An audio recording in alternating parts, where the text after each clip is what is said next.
You've lived through more wasted nights than you want to admit. And you know it. No need to pretend. Every time the lights go out, something feels off. Not dramatic, not loud, just that quiet, sinking feeling in your chest. This isn't how it's supposed to be. You've gone to bed with that thought more times than you can count. And every time, you told yourself, tomorrow, next week, someday. But change doesn't work like that. It doesn't arrive gently.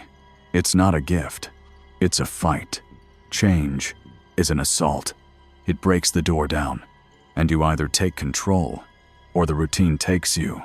You've been drifting, numbing the noise, postponing the decision. But that feeling at night, that's your signal. That's the part of you still trying to wake up. And maybe tonight is the night you finally listen. Not to me, but to yourself. Because deep down, you don't need more time. You need more truth. And truth always begins with the one thing you've been avoiding most, the mirror.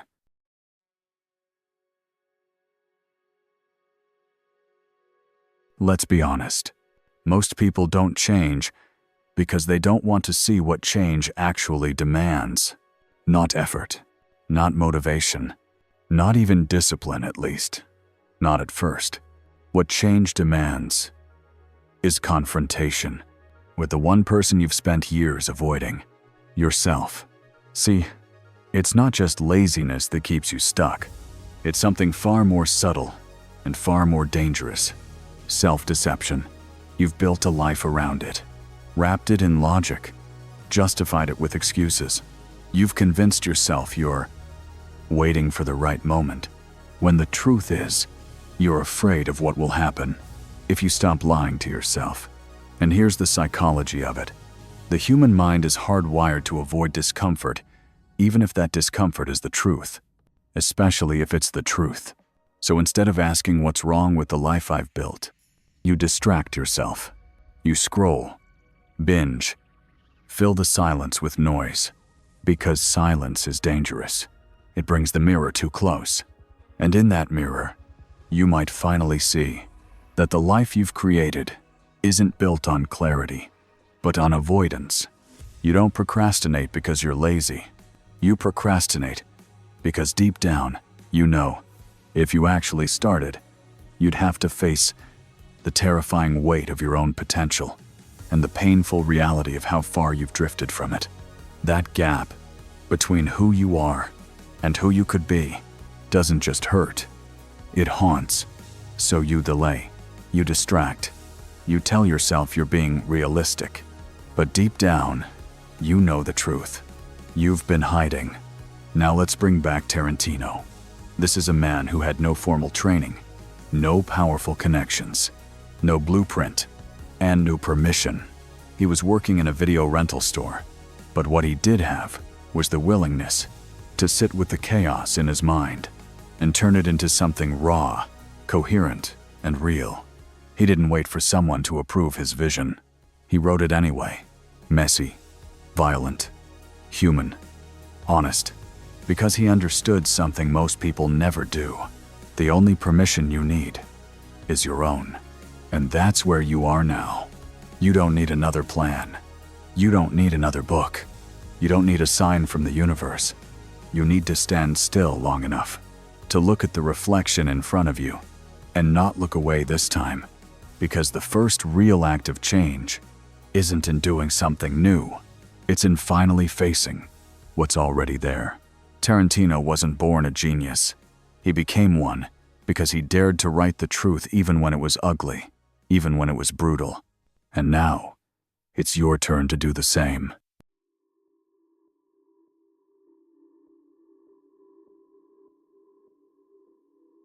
If you're serious about changing your life, there's one thing you must be willing to do.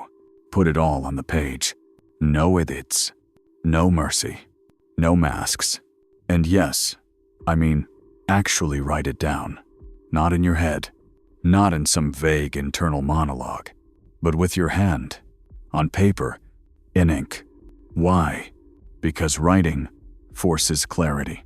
It slows the chaos down just enough for you to see the patterns, to expose the loops, to catch the lies you've been telling yourself on repeat. Right as if you're editing a terrible scene in your own movie. One you've watched too many times. One you starred in, but knew didn't reflect who you really were. No filters, no justifications, no spiritual fluff to make it go down easier. Just brutal honesty, scene by scene, decision by decision, mistake by mistake. And here's where most people fail. They write like they want to be forgiven. But that's not what this is. This is surgery, exploratory, raw, uncomfortable, necessary. So where do you start? With 3 simple questions.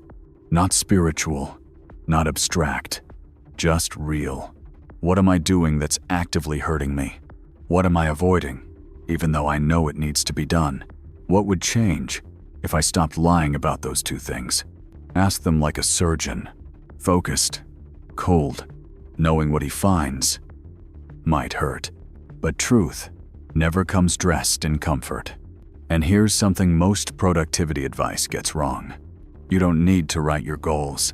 You need to write your guilt, your patterns, your contradictions, your emotional evasions, the small betrayals that compound into a life you no longer recognize.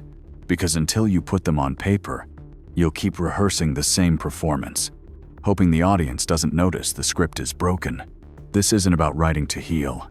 This is about writing to see, to diagnose, to expose, to confront. And if that sounds intense, good, it's supposed to be. That's exactly what Tarantino did.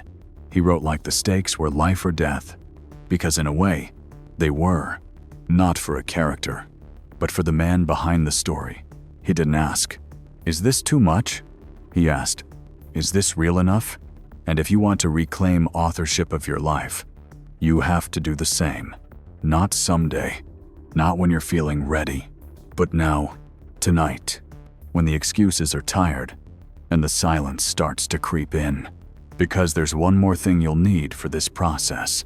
Something most people overlook completely. Something more important than motivation, vision, or willpower.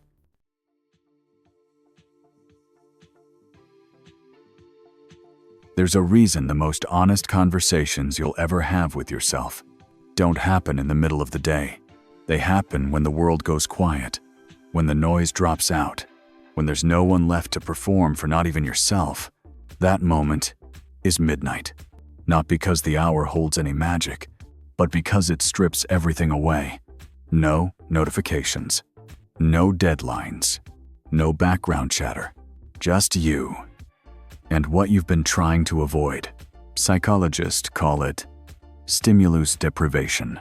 When the noise fades, the mind finally speaks, and what you see inside isn't always comfortable. But that discomfort is essential, because until you confront it, you're just guessing. Think of this hour as the editing room of your life, not the red carpet, not the trailer, the place where the raw footage gets reviewed, frame by frame, where every shaky shot, every broken dialogue, every useless scene gets exposed for what it is: excess, noise, false character arcs. And like any skilled director, you have to sit with it. You have to rewatch the scenes you hate, the ones you wish you could delete, the ones where you were the problem, because that's the only way the story improves. And here's the uncomfortable truth. Most people fear silence, not because it's empty, but because it's full of memories, failures, guilt, and voices they've worked so hard to drown out. Let me say this plainly. If you're afraid of silence, it's because you know there are monsters inside it. But those monsters are nothing compared to the damage they do when left unseen. The night doesn't create those shadows. It reveals them. It's the one space in your life that doesn't lie to you. And that's why it matters. You don't need another podcast, another self-help hack, another busy distraction to make you feel like you're working on yourself. What you need is this: a room with no noise, a notebook, and the courage to sit in the editing bay of your own mind and press play. This is where the real work happens. Not in doing more, but in noticing what's not working, what's out of focus, what needs to be cut for good. Because clarity isn't something you add. It's what remains when you remove the unnecessary. And here's what that silence will teach you. You don't need more tools. You don't need more information. You already know what's not serving your story. And once you've faced the monsters in the dark, you'll realize the next step isn't to add anything new. It's to start cutting what's already rotten.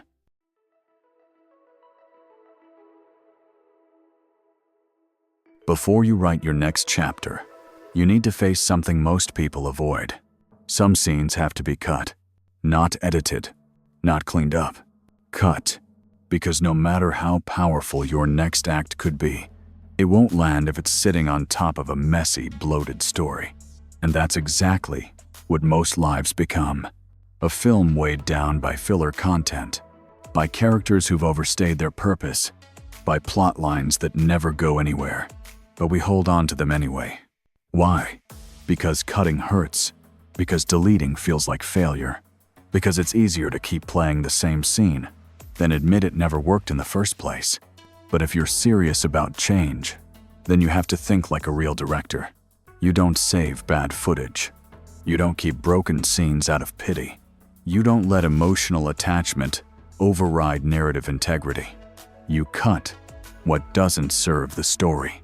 Clean, sharp, without apology. And your life is no different. That toxic relationship you keep defending, cut it. That habit that drains your energy and poisons your momentum, cut it. That loop of thoughts you've mistaken for identity, cut it. You've rehearsed those lines long enough. I can't do it. I don't have time. This is just who I am. But those aren't truths. They're outdated scripts. And they're holding you back. Here's the hard part. You won't always know what to keep and what to throw away. Not right away. That's why you need silence. You need space. Because only in stillness can you tell the difference between what's essential and what's just familiar. And here's what neuroscience teaches us. Real growth doesn't come from adding more. It comes from pruning. Your brain eliminates unused connections so that new ones can form. It simplifies in order to strengthen. You should too. So ask yourself, what scenes in your life feel scripted but not by you? What characters only show up to drain your energy? What environments dull your thinking, flatten your spirit? Be honest. Not everything deserves a sequel. Not every role deserves a callback. Some things are meant to end, and your job is to end them well. Not out of anger, but out of clarity. You don't have to burn everything down, but you do have to clear the frame. Make room for a cleaner shot, a tighter cut, a better arc. Because no matter how beautiful the next scene could be, it won't work until you remove what's in the way. And once you've made those cuts, once you've trimmed the dead weight, something powerful happens. You create space. Space for something new. Space for something real. And that new chapter, it doesn't begin in theory. It begins now.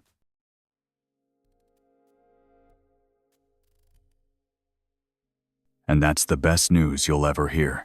Here's the truth most people aren't ready for. No one is coming. No secret mentor. No perfectly timed opportunity. No divine intervention. There is no scene in this movie where someone bursts in and pulls you out of your chaos. And that may sound harsh, but it's actually the most liberating thing you'll ever realize.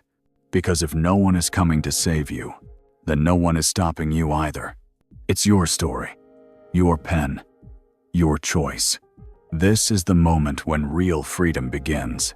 When you stop waiting for permission, when you stop looking for rescue, when you finally take full authorship of your life. That means no more outsourcing responsibility, no more blaming your past, no more hiding behind timing, luck, or other people's decisions. It's all on you. And that's not a burden. It's power. Because if you created this mess, you can unmake it. And you can start tonight, right now. But first, I want you to imagine something. Not a fantasy, not a dream, a projection. 10 years from today, you wake up in the same bed, in the same routine, with the same thoughts looping through your mind, the same job you've learned to tolerate, the same relationships that never grew, the same excuses, slightly more refined. And in that quiet moment, you realize you never changed. You postponed it, delayed it, talked about it. But deep down, you knew. You always knew. And now, you're staring at a life that doesn't feel like yours. Because it isn't. It was written by fear, by default, by every moment you said, "Not yet." That's not regret. That's grief. The kind you feel when you bury your own potential alive. But here's the twist. You're not there yet. That future isn't real. Not yet. It's still just a possibility. One version of the story. And if that version makes your stomach turn, good. Because that's your signal to rewrite it. Not with grand gestures. Not with perfect plans. But with small, defiant acts of authorship. Tonight, you pick up the pen. You reject the old lines. You refuse to play the same tired role. You write one new sentence, and then another, until something shifts. Because real change doesn't feel like fireworks. It feels like resistance. It feels like rewriting the same sentence 100 times, until it finally rings true. And no, it won't all change overnight, but the story changes. The moment you take your name back off the credits and reclaim the role of the writer. And now, here you are, standing at the end of one storyline and the beginning of something else. The script could still go either way, but only if you act, only if you move, only if you write. Tonight is the moment, not tomorrow, not when it's convenient. Tonight, no more waiting, no more almost ready. No more lies. Find a notebook, sit down, open it, and write. Write what hurts. Write what's broken. Write what you've never said out loud. No edits. No apologies.